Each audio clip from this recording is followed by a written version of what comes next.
Nowadays, majority of buyers are shying away from the sedan-based market in favor of the SUV market. I mean, I understand why. It's more practical and you get better ground clearance for our crappy South African roads, and just generally it feels nicer to sit high. But with that said, the flagships of majority of German car manufacturers still remain their cream of the crop sedans. Things like the S-Class, the Audi A8, stuff like that. And in this case, it's the all-new BMW 7 Series. So let's have a look at it and see if there's still a place for it in our world. I have a confession to make. When the facelift of the 7 Series came out, I was like with majority of the people, I didn't love the grille. It is humongous. It's still humongous. I like the car overall, but this is, I'm not sure. I'm on the fence about it. But I gotta admit, in black, it looks decent. It doesn't look as bad as the chrome. You don't notice it as much as you would be chrome. But looks are subjective, and one thing you can't deny with the big grills, they really have presence. This thing is imposing on the road. It looks crazy coming at you like that. It's massive. But I love the facelift overall. The lights look a bit better. It's got that full beam at the back. I think it looks really classy, and it's quite aggressive actually for a big car like this. The design is quite good.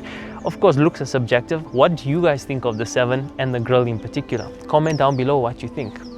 Now, I haven't driven the W222 shape of the S-Class, the 2013-14 model and up yet, but I've driven lots of S-Classes over the years. So if I compare this to an S-Class during the video, I'll be thinking of the older shape, the 221 shape, the 2005 or 6 to about 2012, 13, that shape of S-Class. That's the one I know best. So without further ado, let me jump in and take this behemoth for a drive.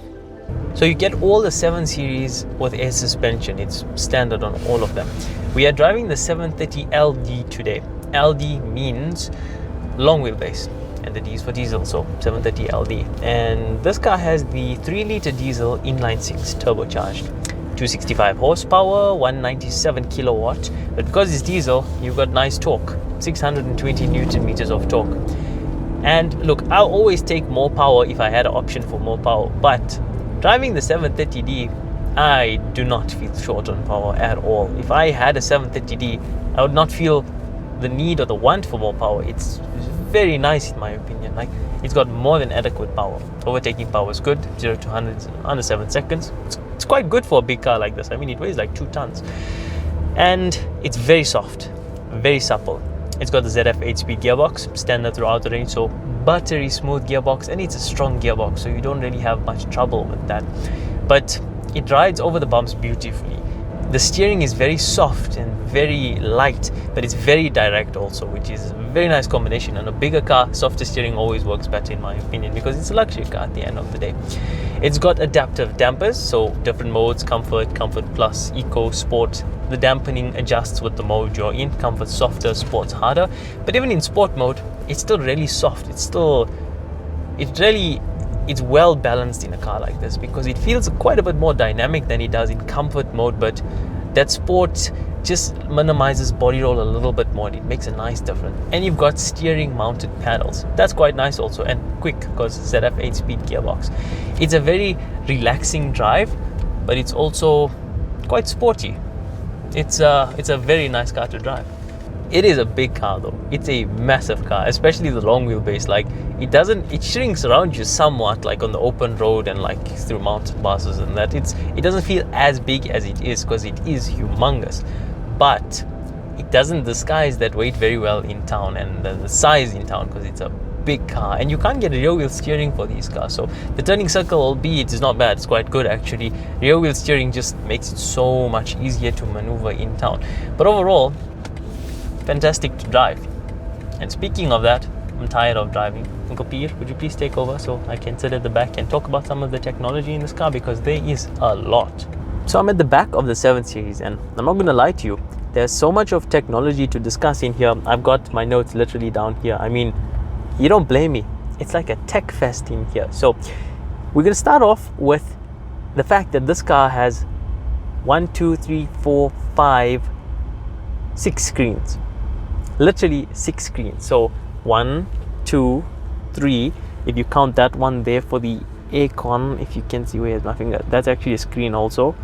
And then we got one there, and then the speedometer is also a screen. So that's a lot of screens. So at the back, the entertainment, you can switch it on here. It is actually touchscreen, because you can see switch it on there. You can control it from the screen, or you can control it from the one down here. It's a tablet also. It just retracts like that. You see the metal thing there, and then look, here we are, we've got a tablet, and they're both touchscreen, and you can look at various different information on the car, the navigation, speed, you've got apps, everything like that. It's also touchscreen. Look, you can touch the navigation. It's quite interesting actually. And let's just put the tablet back and clip it in, because just in case. And this car, in the glove box, it also has the scented perfume thingamajig that you got on the S-Class that it came out with. You also got that in this car in the glove box right there. So you can get scents scented through the aircon system, air conditioning system. So you get not just a normal aircon, it's actually scents, like a perfume kind of thing. It's quite cool. The ambient lighting in the sky is very nice. I don't know if you can really see it properly in the day though, but at night it's mad. And even in the sunroof, it's actually got ambient lighting and that. It's very cool actually. And it's got a mad 360-degree camera system. Like when you're parking, you can check the whole surrounding of the car and everything. It's very cool. And of course, being a 7 Series, you've got autonomous driving, self-driving, lane assist, self-steering, all of that. Although you got to put your hand on the steering once in a while to just make it know that you're here and you're alive. So that's quite nice. And one thing that it's got is actually gesture control. Uncle Peter, would you mind demonstrating how that works? Yes, that thingy.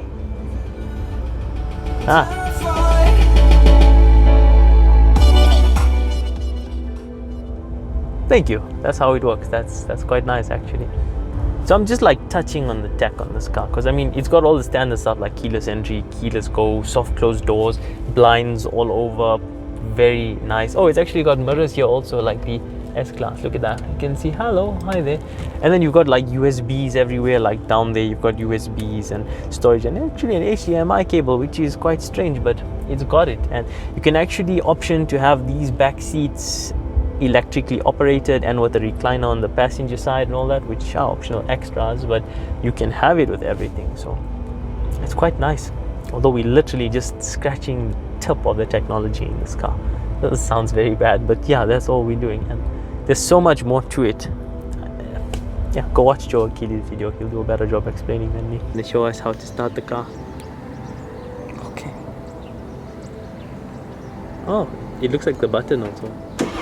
Oh, that's quite nice. That's interesting. Hitting in reverse? I don't think so. Space. Does it have a Joe Achilles mode?